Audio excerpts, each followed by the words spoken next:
This week on Vaticano, we take a deep dive into the Passion of Jesus Christ with the help of a medical doctor and medieval stories about the true cross of Jesus. Is there a future for Christians in the Holy Land?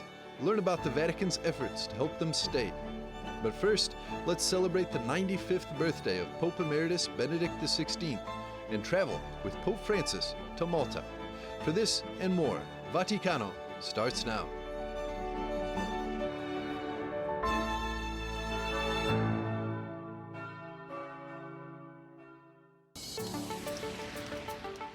Pope Francis revealed his health problems during the return flight after a 2-day trip to Malta. The Holy Father shared that his health is a bit fickle and he has problems with walking, and that at his age, you don't know how the match will end. Let's hope it goes well.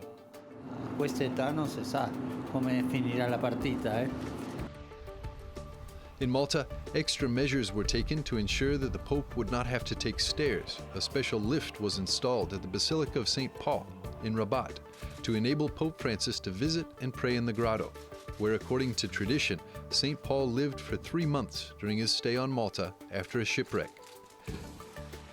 Despite his health problems, the Pope's appeals were widely heard during his 2-day stay in Malta. Welcomed by thousands of Catholics, the Pope again made a comprehensive plea for the protection of life. Papa Francesco! Papa Francesco! Carissimi. Francis urged the Maltese to defend life from its beginning to its natural end. The Holy Father also appealed to people in Europe to make room for people who cross the Mediterranean, as generously as they are currently making room for European war refugees from Ukraine. Diventiamo testimoni instancabili di riconciliazione.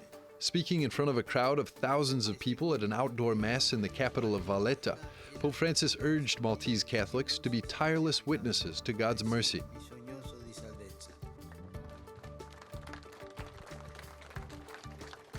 Before his departure back to Rome, the Holy Father met with migrants and refugees at the Halfar Reception Center. Anche voi avete vissuto questo dramma e siete arrivati qui. On the return flight, the Holy Father spoke not only about the state of his health, but also about his impressions. He said, "I was happy with the visit. I saw the realities of Malta, the great enthusiasm of the people, both in Gozo and Malta, great enthusiasm in the streets. I was amazed."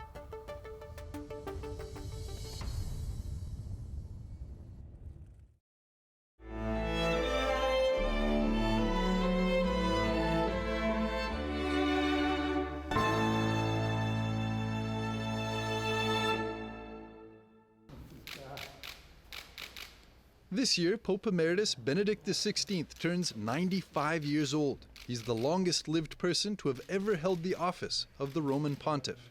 Let's remember his upbringing. Joseph Aloysius Ratzinger was born on April 16, 1927, in Marktal am Inn, a small German town belonging to the district of Altötting in Upper Bavaria. It was Holy Saturday, and his parents decided to baptize him the very next day, Easter Sunday.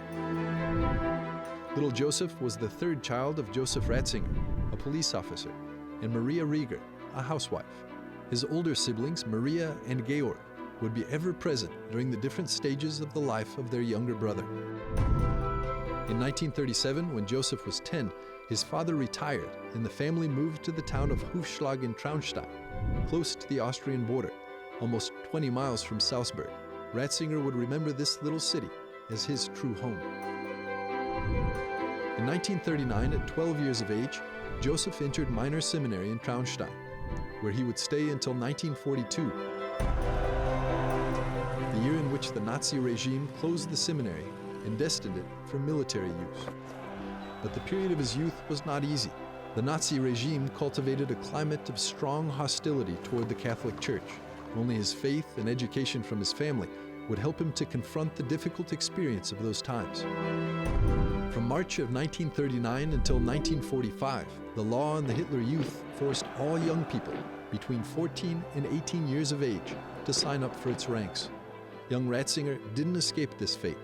In 1941, upon reaching 14 years of age, Joseph entered the Nazi youth movement against his will. and continued his mandatory attendance despite the closing of the seminary in 1942. It was precisely in this scenario where the young Ratzinger would discover the beauty and truth of the faith in Christ. In his memoirs, then Cardinal Ratzinger would underscore the fundamental role of his family, which was ever a clear witness to kindness and hope.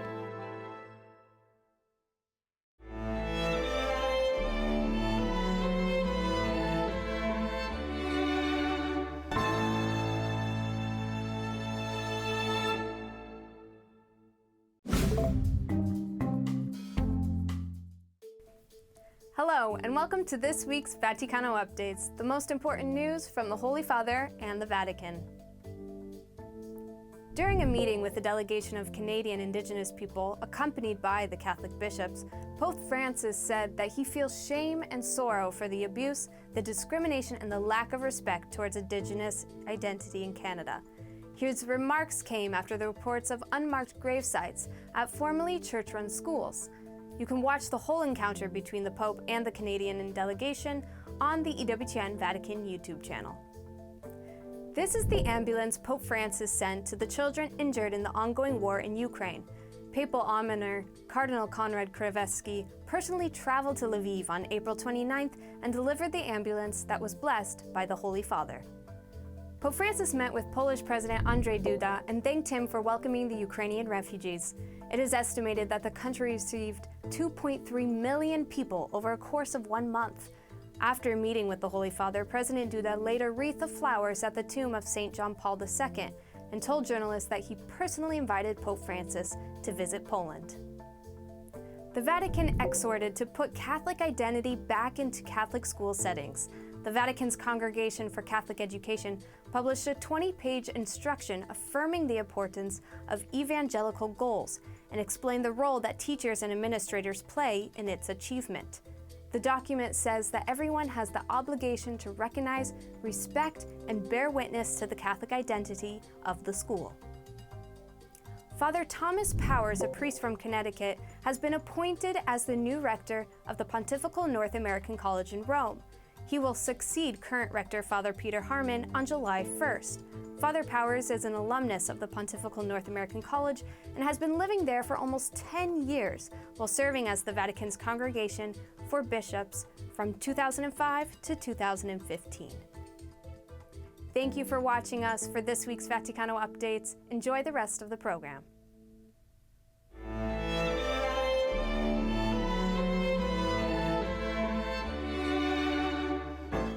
In a few moments, we'll be back with more on Vaticano.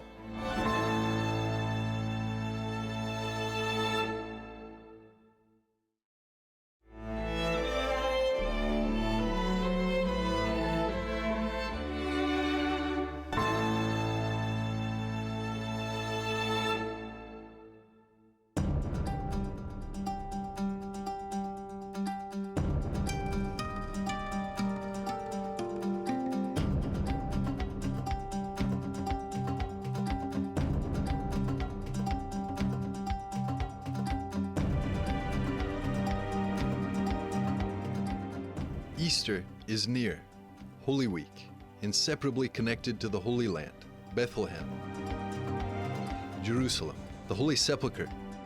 This is where Jesus lived, proclaimed the gospel, and died. This is the place to which millions of faithful have come to see with their own eyes, where Jesus prayed, walked, and suffered. Popes Paul VI and Benedict XVI referred to this land as the fifth gospel, as did Pope Francis at the beginning of this year. Raccontare la fraternità possibile fra tutti I figli di Abramo. But the situation in the Holy Land is problematic, not only in Israel.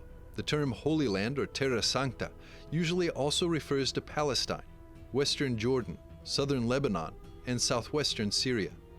The Congregation for the Oriental Churches, under the leadership of Prefect Cardinal Leonardo Sandri, has authority over the Holy Land, but also oversees the activities of the Church in many more Middle Eastern countries, including Iran, Iraq, Egypt, and Turkey. Now, what is the situation of the Christians in Bethlehem and Jerusalem? The situation is calm although there are difficulties, especially for the Palestinian Christians. For them, it is very challenging not being able to pass freely between Israel and Palestine. Of course, we try to draw attention to this. Why are you doing this? And why do you not let them pass? The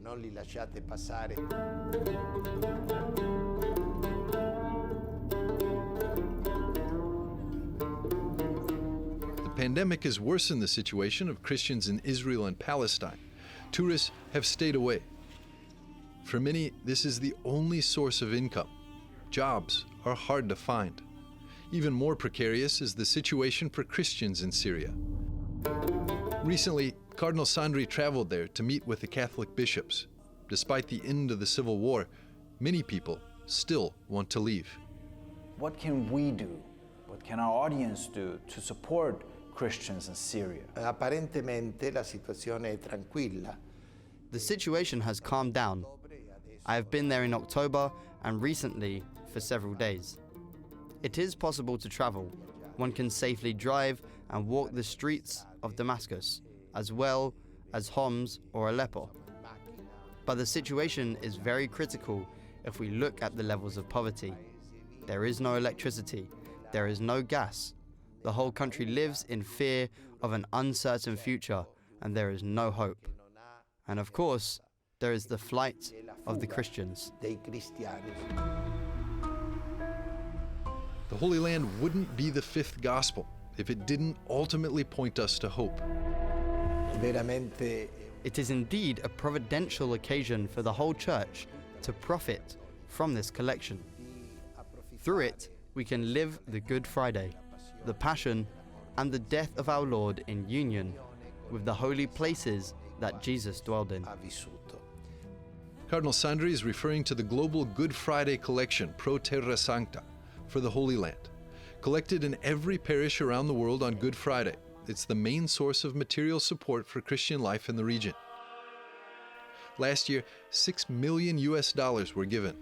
2/3 go to the custody of the Holy Land in Jerusalem, and 1/3 is administered by the Congregation for the Oriental Churches for the benefit of several countries, including Syria and Iraq. The money is used to maintain the sacred places. Equally important are the costs of formation of candidates for the priesthood, support for clergy, and educational activities. What exactly are you supporting with this collection on Holy Friday? There are all these institutions, dioceses, and parishes that have their projects.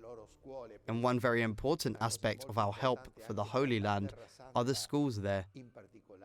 The Catholic schools do not enjoy a lot of state support, but are essential in maintaining and forming the children and youths in our faith and in the Christian life. The Christian community in the Holy Land doesn't have a lot of means of its own. It depends on the generous help coming from foreign countries, primarily coordinated by the Church in collaboration with many Christian aid agencies. The Good Friday collection is essential, but there is more that can still be done, especially in countries like Syria. We also need to do an assessment. Why is there no respect? Why is there no religious liberty?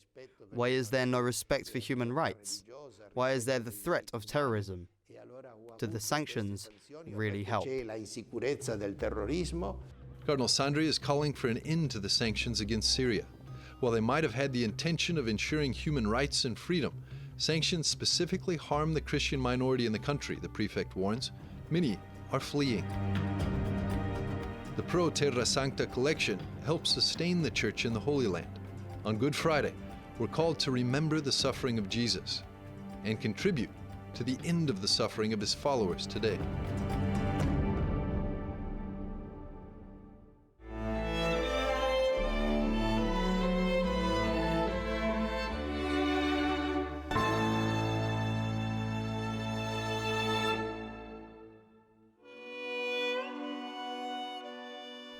Father, if you are willing, take this cup away from me. Still not my will, but yours be done. He was in such agony and he prayed so fervently that his sweat became like drops of blood falling on the ground. With these words, Luke the evangelist describes the approaching death of Jesus. Luke, who was also a doctor, includes in the episode of the Garden of Gethsemane a detail that other Gospels don't describe. Jesus, in a profound state of anguish, sadness, and fear, begins to sweat blood. Ora, questo è un fenomeno che non è sconosciuto. This isn't an unknown phenomenon to medical science, in the sense that it can be observed in people who experience strong, very violent emotions. It isn't, for example, an exceptional event with those condemned to death. It is certainly due to tachycardia, when the heart beats with an elevated frequency. There's high pressure, and then a dilation of the capillaries. Now, in normal people, the dilated capillaries become red. They begin to sweat. But when all of this is very violent, then these capillaries can rupture, and therefore little drops of blood exit, which gives probable reason to what happened to Jesus in the Garden of Gethsemane. Ragione di quello che successe a Gesù nell'orto del Getsemani. Once captured, Jesus is condemned before the Jewish authorities. In the Sanhedrin, Jesus is accused of blasphemy for being declared the Son of God. The prescribed punishment is the death penalty, but as the capital punishment had to be decreed by the Roman authorities, Jesus is sent to Pilate to be judged. Pilate condemns him for the crime of treason, for having proclaimed himself King of the Jews. After the public trial, Jesus is stripped down and scourged. Non è una flagellazione con It's not a scourging with a rope or a belt, but truly with weights that when they struck the flesh, they wounded it, provoked a bruise, provoked hemorrhaging. But in the fury of the blows, you reach the point of ripping out flesh, lacerating the skin, tearing into muscles. The man of the shroud truly represents what scourging was, in that it regarded the entire cutaneous surface of he who was scourged. del flagellato. From the shroud, we also obtain the certainty that the crown of thorns was, in reality, a helmet, a well and true helmet that Roman soldiers placed on Jesus' head to deride him and scoff at him. Jesus, at this point exhausted, is led to Golgotha, carrying upon himself for nearly 600 meters a weight of approximately 90 pounds, the patibulum of the cross, that is, the horizontal axis upon which his hands were subsequently nailed. A quel punto si provvedeva They proceeded to hammer down the nails at the level of the wrists. There's an exact point where the nail goes through, so the image of the nail that passes through the palm of the hand isn't. Those images are already true because, anatomically, it isn't possible. The condemned person then would have been placed in a vertical position, and then all of the weight of the body would have ended up on that nail. If he were nailed at this level, after a short time, the nail would have split the flesh of the hand, coming out in the space between the fingers. riuscendo nello spazio fra le dita. With his hands and feet nailed to the cross, Jesus is placed in the vertical position. A partire da quel momento il crocifisso Starting from that moment, the crucified person begins to suffer between asphyxiation and pain, because the arms splayed out on the cross hyperextended the condemned person's thorax, as if he was in a state of deep inspiration, but he's unable to expel air. So it's not an asphyxiation because he's unable to take in air, but because he's unable to expel it. è un'asfissia perché non riesce a buttarla fuori. Losing blood, already exhausted, the moment arrives in which the condemned person no longer has strength. At that point, he dies of asphyxiation. Riguardo alla morte di Gesù, Gesù non morì. Regarding the death of Jesus, Jesus probably didn't die of asphyxiation. He didn't die as any other person condemned to crucifixion would die. And how the two thieves died. The Gospel of Luke says that Jesus cried in a great voice, "Father, into your hands I commend my spirit." And when he had said this, he breathed his last. This great cry of Jesus leads one to hypothesize that Jesus died of a heart attack, because Jesus has lost an enormous quantity of blood. If there is no blood, there's no hemoglobin. If there's no oxygen, the heart suffers a heart attack and the heart no longer works. Il cuore subisce un infarto e non funziona più. Paraphrasing the words of Pope Francis, the physical passion of Jesus can be a source of hope and courage, teaching us that each of us is personally loved up until the end.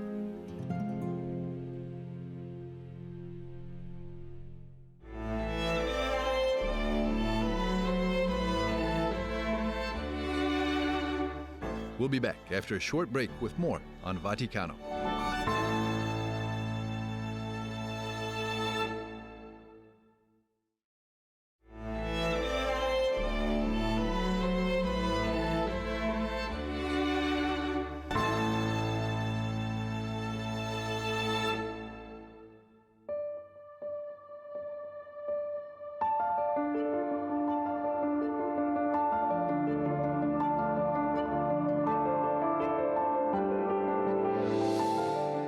Throughout the history of man, legends about the true cross of Christ have inspired artists and writers from the entire world. One of these works is found in the Italian city of Arezzo, concretely in the main chapel, the Cappella Maggiore of the Basilica of St. Francis. It's a cycle of frescoes known as the Stories of the True Cross by Piero della Francesca, one of the most important pictorial works of the Renaissance.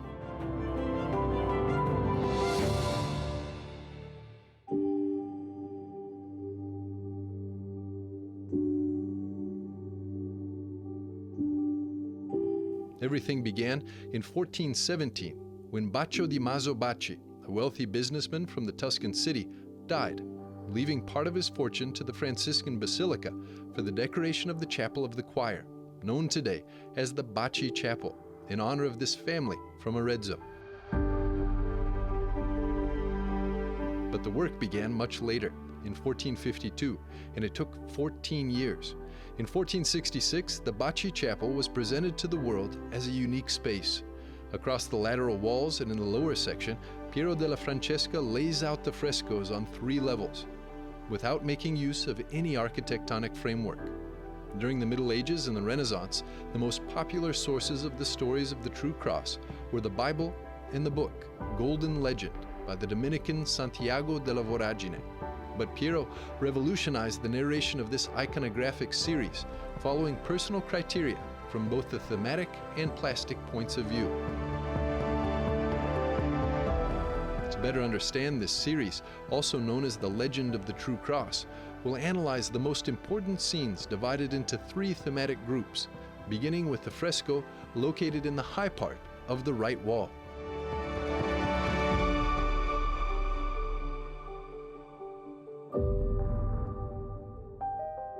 First stage. The first scene narrates the death of Adam. The artist presents us with a dying Adam. His third child, Seth, encounters St. Michael the Archangel at the doors of heaven, and he gives him a branch from the tree of life in the Garden of Eden. Seth plants it in the mouth of the already dead Adam, in this way redeeming original sin. Just below, the painter narrates the Queen of Sheba in adoration of the wood, and the meeting of Solomon and the Queen of Sheba. The Queen of Sheba kneels before a bridge over the Silo River, upon recognizing the wood of the tree of the cross, and refuses to proceed. At the left, one sees the adoration of the bridge by the Queen of Sheba, and on the right, how the Queen is received in Solomon's palace, and he extends her his hand.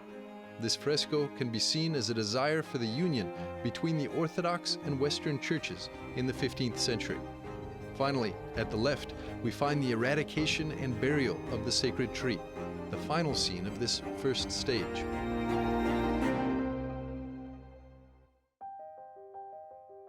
Second stage. The second thematic block begins with the scene located in the lower right part of the chapel. The Annunciation. The death of Christ is announced in the cross shape of the tablet. Following to the left, we find Constantine's dream. In this scene, he sees the cross and a voice says to him, "Under this sign, you will be victorious," inciting him to rout paganism in this way. And finally, again at the left, Piero della Francesca narrates Constantine's victory over Maxentius at the Milvian Bridge. With the cross on a shield, he defeats the enemy and later converts to Christianity.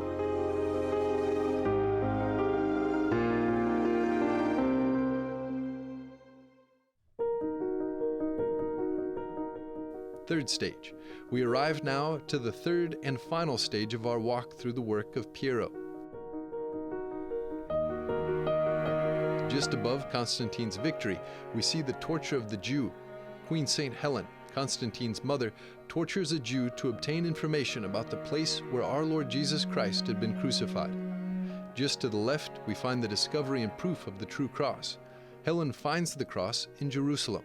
3 crosses are dug up, and they test which is the true cross, resurrecting the dead with it.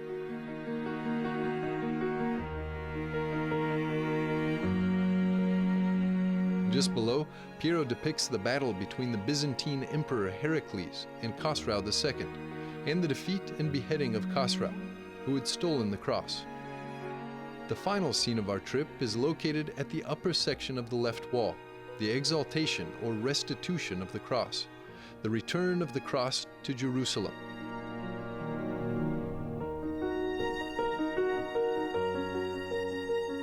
As one can observe in the stories of the true cross, Piero della Francesca doesn't present the scenes chronologically, but he follows purely formal aesthetic criteria, creating symmetrical effects between the different frescoes, without renouncing a theological and philosophical dialogue between the counterposed scenes.